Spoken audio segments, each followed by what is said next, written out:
और दुर्भाग्य है कि उन्होंने आदर्श किसको माना है, यानी औरंगजेब को। औरंगजेब का पिता शाहजहां अपनी जीवनी में लिखता है, अपनी आत्मकथा में लिखता है, भारत की आस्था पर प्रहार करने वाला दुर्दांत, धर्मांत, क्रूर शासक, उसको समाजवादी पार्टी आदर्श मानती है। डॉक्टर राम मनोहर लोहिया प्रखर समाजवादी थे, वे हमारी विचारधारा से जुड़े हुए नहीं थे, हाँ कांग्रेस के विरोधी थे, अपने मुद्दों पर लड़ते थे।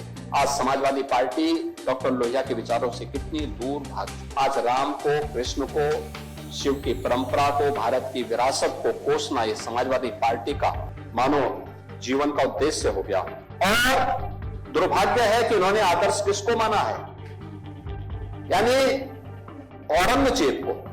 औरंगजेब को ये लोग अपना आदर्श मान रहे हैं। औरंगजेब का पिता शाहजहां अपनी जीवनी में लिखता है, अपनी आत्मकथा में लिखता है कि खुदा करे कि ऐसा कमबख्त किसी को पैदा ना हो। उसने आगरा के किले में अपने बाप को कैद करके रखा, एक एक बूंद पानी के लिए तरसाया। और अगर इनको औरंगजेब पर गौरव की अनुभूति होती है तो ये लोग कम से कम पटना की खुदाबख्त लाइब्रेरी में जाकर के एक बार शाहजहां की ही जीवनी को पढ़ लें, देख लें, उसकी पीड़ा को देखें। हाँ, जिनका आचरण औरंगजेब जैसा है वे लोग औरंगजेब पर गौरव की अनुभूति करें, लेकिन भारत को कम से कम इस पर न करें। और समाजवादी पार्टी को इसका जवाब देना चाहिए। भारत की आस्था पर प्रहार करने वाला दुर्दांत, धर्मांत, क्रूर शासक, उसको समाजवादी पार्टी आदर्श मानती है। जो भारत को रोकने के लिए आया था, जजिया कर लगा रहा था, भारत का इस्लामीकरण कर रहा था, कोई सभ्य मुसलमान भी अपने पुत्र का नाम औरंगजेब नहीं रखता, क्योंकि इसे मालूम है यथा नाम तथा काम।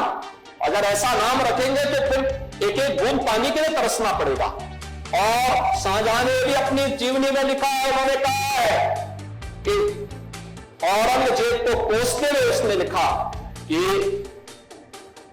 तुमसे अच्छा तो ये हिंदू है जो जीते जी तो अपने बुजुर्ग मां बाप की सेवा करता है, मरने के बाद श्राद्ध तर्पण के माध्यम से वर्ष में एक बार उन्हें जल देता है। तुम तो मुझे एक एक बूंद पानी के लिए तरसाती हो। अब समाजवादी पार्टी यह तय करे ये पटना की खुदाबख्त ये समाजवादी पार्टी का नेता आपका विधायक घोषणा करो ना, उस कमबख्त को निकालो पार्टी से और उसको एक बार यूपी भेज दीजिए, बाकी उपचार हम अपने आप करवा लेंगे। यह व्यक्ति छत्रपति शिवाजी महाराज की परंपरा पर गौरव की अनुभूति करने की बजाय लज्जा महसूस कर रहा हो और औरंगजेब को अपना नायक मान रहा हो, क्या उसको भारत के अंदर रहने का अधिकार होना चाहिए क्या? और समाजवादी पार्टी को इसका जवाब देना चाहिए। एक तरफ आप कुंभ को कोसते रहे और दूसरी तरफ औरंगजेब जैसे दुष्ट और क्रूर, धर्मांत, मंदिरों को तोड़ने वाले व्यक्ति को, भारत की आस्था को निर्मलता के साथ रौंदने का कार्य करने वाले व्यक्ति को महिमामंडन करते हो। आखिर कौन सी नस ऐसी आपकी दबी हुई है कि आप लोग अपने उस व्यक्ति पर, उस विधायक पर नियंत्रण नहीं कर पा रहे हैं?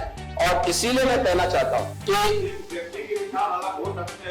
खंडन क्यों नहीं समाजवादी पार्टी खंडन करे इसका। लाल बिहारी सुनिए, समाजवादी पार्टी को, लाल बिहारी समाजवादी पार्टी को इसका खंडन करना चाहिए।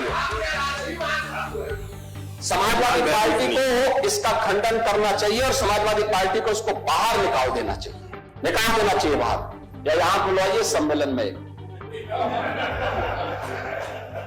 उत्तर प्रदेश तो ऐसे लोगों का उपचार करने में बहुत देरी नहीं करता है। देश दुनिया की ताजा तरीन खबरों से रूबरू होने के लिए सब्सक्राइब कीजिए आपका अपना चैनल NDTV भारत।